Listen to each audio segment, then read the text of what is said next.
Friends, welcome to my YouTube channel Swadhyay GS. मैं महेंद्र कुमार सिंह आप लोगों का स्वागत करता हूं।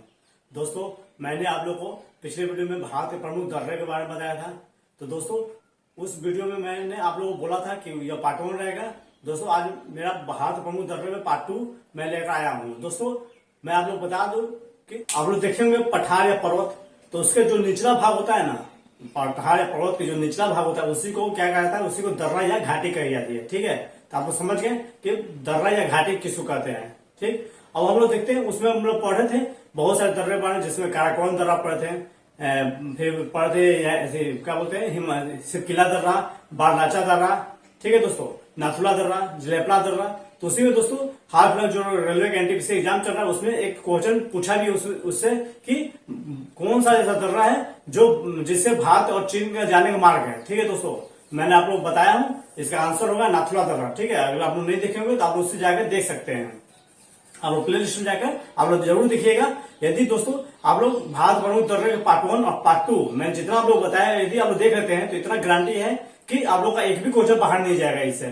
ठीक है दोस्तों, एक और क्वेश्चन उसमें था दोस्तों कि सबसे ऊंचा दर्रा कौन सा, ये भी क्वेश्चन पूछा हुआ है दोस्तों। तो इसका भी आंसर मैंने बताया था आप लोगों को कि काराकोरम दर्रा जो होता है सबसे ऊंचा दर्रा होता है। ठीक है, तो आप लोग नहीं देखेंगे तो आप लोग जाकर देख सकते हैं। दोस्तों, आज हम लोग पढ़ेंगे भारत के प्रमुख दर्रे का पार्ट 2। ठीक है, तो दोस्तों इसमें हम लोग पढ़ेंगे बोमिंडा दर्रा के बारे में, यांग्याप दर्रा, दिफू दर्रा, इन सभी के बारे में पढ़ेंगे। दोस्तों, हम लोग इसमें ज्यादा फोकस करते हैं कि कौन सा दर्रा किस स्थान पर है और उसकी समुद्र तल से ऊंचाई कितनी और उसकी विशेषता क्या है। दोस्तों, जनरली एग्जाम में इन्हीं पर प्रश्न पूछा जाता है कि मान लीजिए कि बोमिंडा दर्रा है, इसकी समुद्र से ऊंचाई कितनी है, डायरेक्ट यही क्वेश्चन पूछता है। या फिर पूछ देता है कि किस दर्रा से कौन सा मार्ग गुजरती है, जैसे मान लीजिए भारत से म्यांमार जाने का कौन सा दर्रा है। तो ऐसा ही इस प्रकार की क्वेश्चन पूछते हैं एग्जाम हॉल में। तो आप लोग यदि देखिएगा इस तरह क्वेश्चन को पूरे वीडियो को, तो आप लोग को एक भी क्वेश्चन गलत नहीं होगी।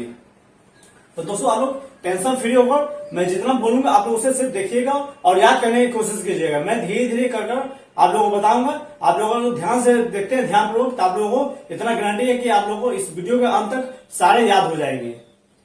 ठीक है दोस्तों, हम लोग आज का क्लास स्टार्ट करते हैं। दोस्तों, पहला हम लोग है बोमिंडा दर्रा। ठीक है, पहला क्या है, बोमिंडा दर्रा। तो दोस्तों बोमिंडा दर्रा कहाँ पड़ता है, ये अरुणाचल प्रदेश में पड़ता है। ठीक है, और इसकी समुद्र तल से ऊंचाई कितनी है, इसकी समुद्र तल से ऊंचाई जो दोस्तों 2600 मीटर है। कितनी ऊंचाई है, तो 2600 मीटर है। और इसकी विशेषता क्या है, इसकी विशेषता है भारत को लहासा यानी तिब्बत से जोड़ता है, मतलब भारत को तिब्बत से जोड़ता है। ठीक है दोस्तों, इससे एक संबंधित एक और भी क्वेश्चन है दोस्तों कि जो तवांग घाटी है ना, तवांग घाटी, तो तवांग घाटी को तिब्बत से जोड़ती है। ठीक है, तो पूछते हैं कि तवांग घाटी तिब्बत से कौन सा दर्रा जोड़ती है, तो बोमिंडा दर्रा जोड़ती है। ठीक है दोस्तों, साथ में ये भी आप लोग एक इम्पोर्टेंट पॉइंट है, ये भी याद रखिएगा कि 1959 ईस्वी में जो बौद्ध धर्म गुरु दलाई लामा है, पहली भारत में इसी दर्रे के द्वारा आए थे। ठीक है, इसी दर्रा के मार्ग से आए थे, भारत में प्रवेश किए थे। आप लोग ये याद रखिएगा कि कब आए थे, तब कौन है, तो तिब्बत बौद्ध धर्म गुरु दलाई लामा। ठीक है, नेक्स्ट हम लोग दोस्तों यांग्याप दर्रा। यांग्याप दर्रा जो दोस्तों अरुणाचल प्रदेश में पड़ता है, ये भी दर्रा जो है। और दोस्तों इसकी समुद्र ऊंचाई एग्जैक्ट अभी नहीं है पता। दोस्तों इसका विशेषता है कि भारत से चीन जाने के इससे मार्ग गुजरती है। भारत से चीन जाने का मार्ग गुजरती है किससे दोस्तों, तो यांग्याप दर्रा से। मैंने आप लोग बताया था कि भारत से चीन जाने के मार्ग बहुत से ऐसे दर्रा है, जैसे सिक्किम से भी रिलेटेड दर्रा है, जैसे नाथुला दर्रा, जलेपला दर्रा, उससे भी जो है दोस्तों भारत चीन जाने का मार्ग गुजरती है।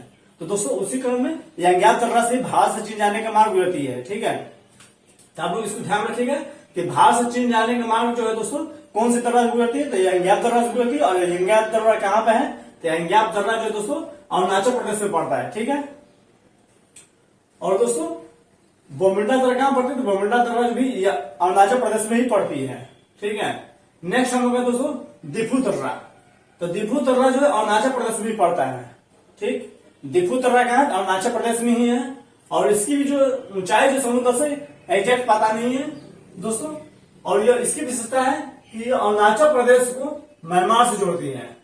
तो अरुणाचल प्रदेश को म्यांमार से कौन सी दर्रा जोड़ती है दोस्तों, तो दिफू दर्रा जोड़ती है। कौन सी दर्रा, दिफू दर्रा अरुणाचल प्रदेश को म्यांमार से जोड़ती है। ठीक है दोस्तों, और यह कहां पर स्थित है, यह जो है अरुणाचल प्रदेश में स्थित है दोस्तों। तो हम लोग अभी तक देखे अरुणाचल प्रदेश 3 दर्रा भी देखे, कौन कौन, बोमुंडा दर्रा, यांग्याप दर्रा और दिफू दर्रा, ये तीनों जो है अरुणाचल प्रदेश में पड़ता है दोस्तों। एक का मार्ग कहां से गुजरता है, तो भारत का तिब्बत जाता है, एक का भारत का म्यांमार जाता है और एक का भारत का चीन जाने का मार्ग गुजरता है। नेक्स्ट है दोस्तों हम लोग दिबांग दर्रा, तो ये भी जो है दोस्तों अरुणाचल प्रदेश में पड़ता है। दिबांग दर्रा कहां पड़ता है, अरुणाचल प्रदेश में पड़ता है दोस्तों। और इसकी समुद्र तल ऊंचाई जो है दोस्तों 4000 मीटर की ऊंचाई है। कितनी है, 4000 मीटर की ऊंचाई है दोस्तों लगभग में। और इसकी विशेषता है दोस्तों कि अरुणाचल प्रदेश को म्यांमार के मांडले नगर से जोड़ता है। म्यांमार में एक मांडले नगर है, उसी से अरुणाचल प्रदेश को जोड़ता है। तो कौन सी दर्रा जोड़ता है दोस्तों, तो दिबांग दर्रा। और यह कहां पर है, तो यह जो है अरुणाचल प्रदेश में स्थित है। और इसकी समुद्र ऊंचाई कितनी है लगभग में, तो 4000 मीटर है। दोस्तों मैंने बताया था कि समुद्र से ऊंचाई लगभग क्या मतलब लोग समझते हैं क्या होता है, तो इसका ऊंचाई होता है कि जो समुद्र की सबसे न्यूनतम जो गहराई होती है उससे ऊंचाई नापी जाती है, ठीक है। फिर है दोस्तों तुजू दर्रा, तो तुजू दर्रा जो है मणिपुर पड़ता है। तुजू दर्रा कहां है, मणिपुर में है। और दोस्तों इसकी ऊंचाई जो है एग्जैक्ट पता भी नहीं चला है। और इसकी विशेषता है कि यह इम्फाल, जो मणिपुर की राजधानी इम्फाल है, तो इम्फाल से तामू और म्यांमार जाने का मार्ग हो जाता है। मतलब कि मणिपुर की राजधानी इम्फाल से तामू और म्यांमार जाने का मार्ग कौन सी दर्रा से गुजरती है दोस्तों, तो तुजू दर्रा से गुजरती है, ठीक है। तो यदि पूछ दे एग्जाम में कि भारत से म्यांमार जाने का मार्ग कौन कौन सी दर्रा से जाती है, तो तुजू दर्रा से जाती है दोस्तों। फिर हम लोगों ने देखा कि कौन सी दर्रा, तो दिफू दर्रा, इससे भी जो है अरुणाचल प्रदेश बोल सकते हैं कि भारत से म्यांमार जाने का मार्ग गुजरती है। फिर दोस्तों पंगसान दर्रा, तो पंगसान दर्रा जो दोस्तों अरुणाचल प्रदेश में स्थित है। पंगसान दर्रा जो अरुणाचल प्रदेश में स्थित है और इसकी ऊंचाई जो समुद्र तल से 4000 मीटर है, लगभग में 4000 मीटर है। और यह जो है दोस्तों भारत को म्यांमार से जोड़ता है। तो भारत को म्यांमार से जोड़ता है कौन सी दर्रा, तो पंगसान दर्रा। और एक और दर्रा जोड़ती है दोस्तों, तो दिफू दर्रा, ठीक है। फिर दोस्तों हम लोग नेक्स्ट ट्रेल दर्रा, ट्रेल दर्रा, तो इसकी ऊंचाई जो समुद्र से 5212 मीटर की है। कितनी है, 5212 मीटर की ऊंचाई है। और यह जो दोस्तों पिंडारी घाटी को मिलन घाटी से जोड़ता है। पिंडारी घाटी को मिलन घाटी से कौन सी दर्रा जोड़ता है पूछ दे तो आप बोलिएगा ट्रेल दर्रा है। और यह कहां पे स्थित है, तो यह जो उत्तराखंड में स्थित है। और इसकी ऊंचाई जो समुद्र से 5212 मीटर की है, ठीक।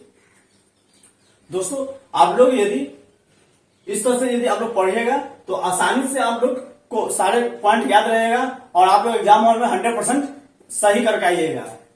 तो आप लोग अगर मेरे इसका पार्ट 1 नहीं देखे होंगे, यह दोस्तों पार्ट 2 है, इसका यदि आप लोग पार्ट 1 नहीं देखेंगे तो वो भी देख लीजिएगा। अगर दोनों आप पार्ट 1 इसका भारत प्रमुख दर्रा का पार्ट 1 और पार्ट 2 देख लेते हैं तो इतना श्योर रहिएगा कि 100% आप लोगों का क्वेश्चन इससे बाहर नहीं जाएगा और आप लोग 100% सही कीजिएगा, ठीक है दोस्तों। तो आप लोग दोनों जरूर देखिएगा दोस्तों, ये भी देखिएगा और इसका मैं लिंक पार्ट 1 का इसके डिस्क्रिप्शन में डाल दूंगा, आप उसे भी देख लीजिएगा। दोस्तों हम लोग का नेक्स्ट है थांगला दर्रा। तो थांगला दर्रा जो है दोस्तों उत्तराखंड में पड़ता है। थांगला दर्रा कहां पड़ता है दोस्तों, उत्तराखंड में पड़ता है। और इसकी ऊंचाई जो है दोस्तों 5359 मीटर की है। कितनी है, 5359 मीटर की है। और इसकी विशेषता है दोस्तों कि यह भारत के सबसे ऊंचे दर्रों में से एक है। मतलब भारत के टॉप 10 जो दर्रा है उसी में से एक ये भी दर्रा है, ठीक है दोस्तों, थांगला दर्रा। और इसकी ऊंचाई कितनी है, तो 5359 मीटर की ऊंचाई है। मैंने अभी बताया कुछ समय पहले कि भारत की सबसे ऊंची दर्रा कौन सी, तो काराकोरम दर्रा जो दोस्तों। और इसकी ऊंचाई कितनी है, इसकी ऊंचाई होती है काराकोरम दर्रा की 6000 मीटर है। समुद्र तल से लगभग ऊंचाई इसकी 6000 मीटर है, इसलिए सबसे ऊंची दर्रा है भारत में दोस्तों। उसी में थांगला दर्रा है जिसकी ऊंचाई समुद्र से 5359 मीटर की है। और ये जो है दोस्तों उत्तराखंड पर स्थित है। और यह भी बोला जाए कि भारत के टॉप 10 में दर्रा में गिनती, इसका भी गिनती आता है थांगला दर्रा का भी दोस्तों। नेक्स्ट हम लोग है मानसा दर्रा। तो मानसा दर्रा भी उत्तराखंड में स्थित है, ठीक है। मैंने आप लोग को पिछले वीडियो में बताया था उत्तराखंड में दर्रा से संबंधित माना दर्रा, नीति दर्रा और लिपुलेख दर्रा। इसमें हम लोग देख रहे हैं ट्रेल दर्रा, थांगला दर्रा और मानसा दर्रा, ठीक है। तो आप लोग इसको भी ध्यान रखिएगा। इसकी ऊंचाई जो है 5000 मीटर की है। थांगला दर्रा की ऊंचाई कितनी है, तो 5359 मीटर की। और मानसा दर्रा की ऊंचाई कितनी है, 5000 मीटर की है। और दोस्तों इसकी विशेषता है कि भारत को तिब्बत से जोड़ता है। मानसा दर्रा जो दोस्तों भारत को तिब्बत से जोड़ता है, ठीक है। नेक्स्ट हम लोग हैं देवसा दर्रा। तो देवसा दर्रा कहाँ पर स्थित है? तो यह हिमाचल प्रदेश में पड़ता है। देवसा दर्रा कहाँ पड़ता है दोस्तों? तो हिमाचल प्रदेश में पड़ता है। और यह जो इसकी ऊंचाई जो दोस्तों 5270 मीटर की है। कितनी ऊंचाई इसकी? 5270 मीटर की। और यह जो दोस्तों हिमाचल प्रदेश में कुल्लू घाटी पड़ता है। तो कुल्लू घाटी से लेकर स्थिति के लिए एक मार्ग गुजरती है। कुल्लू घाटी से लेकर स्थिति के लिए एक मार्ग इससे गुजरती है। किससे? देवसा दर्रा से। और कुल्लू घाटी कहाँ पड़ती है? तो हिमाचल प्रदेश में पड़ती है। ठीक है दोस्तों। और इसकी ऊंचाई कितनी है? तो 5270 मीटर की ऊंचाई है, समुद्र तल से है। दोस्तों यदि आप लोगों को वीडियो यदि पसंद आ रही हो तो आप लोग लाइक जरूर कीजिएगा और इसे अपने दोस्तों में शेयर जरूर कीजिएगा, ताकि सारे जितने भी कैंडिडेट होंगे सभी को इसका फायदा हो सके। तो दोस्तों हम लोग देखें कि बोमडा दर्रा से संबंध जितने भी बोमडा दर्रा, यंगिया दर्रा, दिफू दर्रा, फिर दीपांग दर्रा, तुजू दर्रा, इन सभी के बारे में हम लोग पूरे डिटेल में देखें। दोस्तों इसी प्रकार से मैं जितने भी पॉइंट लेकर आता हूं सारे का मैं डिटेल लेकर आता हूं, ठीक है, ताकि एक भी क्वेश्चन बाहर ना जाए।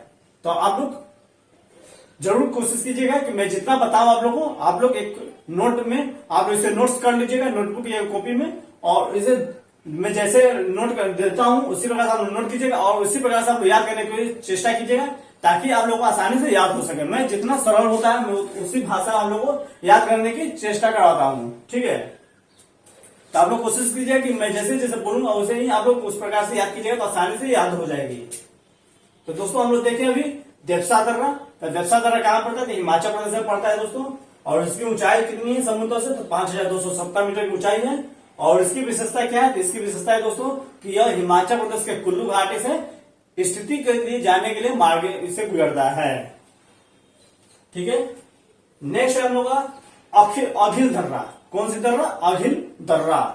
यह जो दोस्तों लद्दाख में पड़ता है। अघिल दर्रा कहां पड़ता है? लद्दाख में पड़ता है दोस्तों। और इसकी ऊंचाई जो समुद्र से मात्र 500 मीटर की है। कितनी है? मात्र 500 मीटर की ऊंचाई है समुद्र तल से। और यह जो दोस्तों लद्दाख को चीन के सिकिगांग राज्य से जोड़ता है। मतलब चीन में एक राज्य है उसका नाम सिकिगांग है, उससे जोड़ता है, ठीक है। किसको जोड़ता है? तो लद्दाख को जोड़ता है। कौन सी दर्रा है? अघिल दर्रा है। यह लद्दाख का पड़ता है और इसकी ऊंचाई कितनी है? तो मात्र 500 मीटर है। और पूछते एग्जाम में कि सबसे न्यूनतम दर्रा समुद्र से ऊंचाई वाली कौन सी दर्रा? अघिल दर्रा ही है, ठीक है। तो ये भी आप लोग याद कर लीजिएगा। सबसे न्यूनतम आप लोग लिख सकते हैं, सबसे न्यूनतम ऊंचाई में।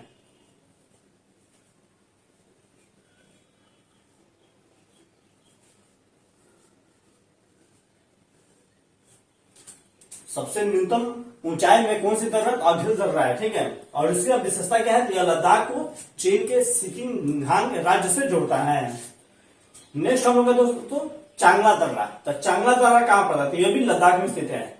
चांगला दर्रा कहां है? तो यह भी लद्दाख में स्थित है। और इसकी ऊंचाई जो दोस्तों समुद्र तल से 5000 मीटर की ऊंचाई है, ठीक है। और इसकी विशेषता है कि यह लद्दाख को तिब्बत से जोड़ता है। तो लद्दाख को तिब्बत से कौन सी दर्रा है जो जोड़ता है? तो कौन सी दर्रा है दोस्तों? चांगला दर्रा, ठीक है। दोस्तों चांगला दर्रा में एक चांगला बाबा का मंदिर भी वहां पर स्थित है, जो बहुत फेमस है, ठीक है। तो चांगला बाबा मंदिर पूछते कि चांगला बाबा का मंदिर कहां पे स्थित है? तो चांगला दर्रा में ही स्थित है।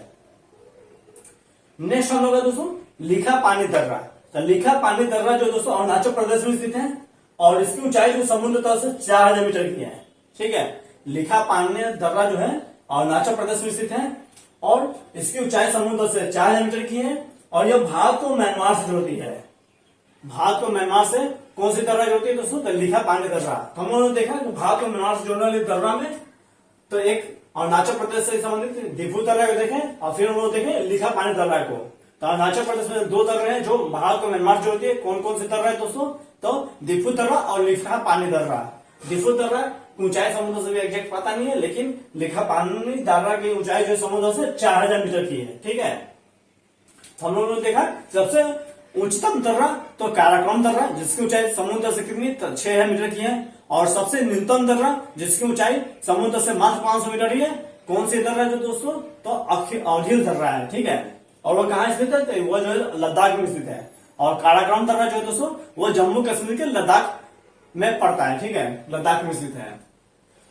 तो हम लोग लगभग इस वीडियो में 14 दर्रा को देखें और इसका पार्ट 1 में भी हम लोग 14 या 15 दर्रे को देखें। तो तो आप लोग दोनों दर्जे को यदि आप लोग देख लेते हैं, पार्ट 1 इसका, पार्ट 2, तो आप लोग आप लोग को एक भी प्रश्न इससे बाहर नहीं जाएगा। ठीक है दोस्तों, तो हम लोग नेक्स्ट क्लास में एक और नया टॉपिक लेकर आऊंगा आप लोगों के लिए। तब तक दोस्तों आप लोग इसे जरूर शेयर कर दीजिएगा दोस्तों अपने, और इसे लाइक जरूर कीजिएगा दोस्तों। और यदि अब तक सब्सक्राइब न किए होंगे तो आप लोग सब्सक्राइब जरूर कीजिएगा। मैं इस तरह का फुली डिटेल में आप लोग के लिए इंपॉर्टेंट पॉइंट लेकर आता हूं, जिससे दोस्तों सारे एग्जामों में, चाहे आप रेलवे के एग्जाम दे रहे हो या फिर किसी भी स्टेट गवर्नमेंट का एग्जाम हो या बैंकिंग या एसएससी, सारे एग्जामों में इससे संबंधित मैं जितने भी इंपॉर्टेंट टॉपिक लेकर आऊंगा उन सभी से 1 या 2 मार्क्स का क्वेश्चन पूछता है दोस्तों, वो 100% पूछता है दोस्तों। तो इसलिए आप लोग, यदि आप लोग इस तरह के वीडियो यदि आप लोग देखना चाहते हैं तो आप लोग चैनल को जरूर सब्सक्राइब कर लीजिएगा। ठीक है दोस्तों, थैंक यू वेरी मच, जय हिंद।